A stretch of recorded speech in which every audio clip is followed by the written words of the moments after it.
When I turned 21, I traveled alone to Rio de Janeiro.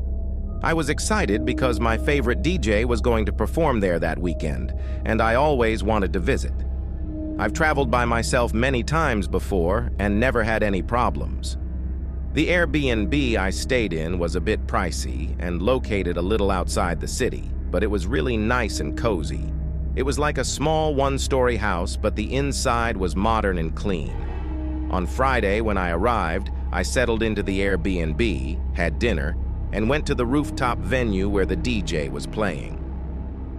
Everything went smoothly that day and night, and I met some cool people there: Jeff, Ed, and Jessica. Ed and Jessica were a couple, and Jeff seemed to be tagging along with them. The next day, I joined them as they were also visiting Rio. We had brunch together, explored some famous spots like the Christ Redeemer and a mountain, and then went to the beach. Unfortunately, they had tickets for another show that evening, which I couldn't attend, so I went back to doing things on my own. But that was okay. I still found plenty of stuff to keep myself busy. One day, I got hungry while I was staying at an Airbnb outside the city. So, I decided to head back towards the city to find something to eat. On my way, I spotted a restaurant and decided to check it out. Although I can speak a little Portuguese, I'm not fluent, so I usually prefer places where English is spoken when I'm alone. Luckily, the menu had some English on it, so I went inside. The restaurant was small and dimly lit. Many places in the area were expensive, but this one seemed affordable, so I decided to stay. It wasn't very crowded. There were a few people sitting at tables further down, and there was a man about 50 years old sitting at a table next to mine. I wondered if he was a tourist like me because we were the only ones eating alone. When the server came over, they spoke Portuguese at first. I asked if they spoke English, and they said yes. So I ordered in English from then on. While I was ordering, I noticed the man at the other table watching me, which felt a bit strange. After the server left, the man complimented my Portuguese in English with a Portuguese accent. I thanked him, but then he started speaking to me in Portuguese as if he were giving me a lesson. It made me uncomfortable because I felt like he was trying to be charming, but it just came across as annoying and creepy. What really bothered me was when he said I'm sexy when I speak Portuguese. I hoped he'd leave soon, but I felt awful when I saw the waiter bring him his food.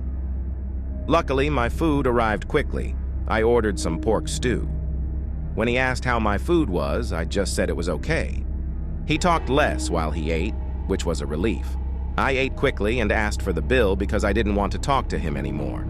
It annoyed me when he also asked for the bill right after I did, even though he wasn't finished eating. After I paid, I left. He said something in Portuguese, but I just said goodbye and walked away. It was dark outside, and the streets were quieter. As I walked, I noticed the man from the restaurant across the street, but he quickly looked away when he saw me looking. Maybe he was going the same way. I kept checking behind me as I walked, but I didn't see him again.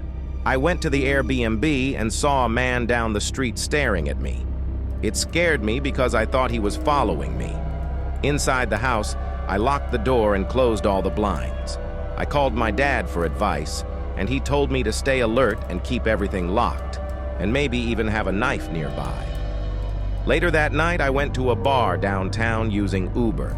They had house music playing, and I stayed for a few hours before coming back to the Airbnb. When I got back, I noticed one of the kitchen windows was open, even though I had closed them all because the air conditioning was on. I quickly realized I had to leave the house fast. I called the emergency number and tried my best to explain in Portuguese that there was a break-in. The police arrived within minutes. When they came, I came out from behind the bush where I was hiding across the street. One of the officers spoke a bit of English, so I told him that the window was open and I had been followed earlier. The police went into the house and shouted things I didn't understand. When I saw them coming out with a man from the restaurant in handcuffs, I was shocked. I felt a mix of emotions: disbelief, relief, and horror. I didn't want to think about what could have happened if I hadn't called the police, or if I had gone into the bedroom where he might have been hiding. He was taken away. and I was glad I wouldn't have to see his creepy face again. I regretted not listening to my dad and locking all the windows, but I never thought someone would actually climb through one. I left Brazil the next day and haven't gone back since.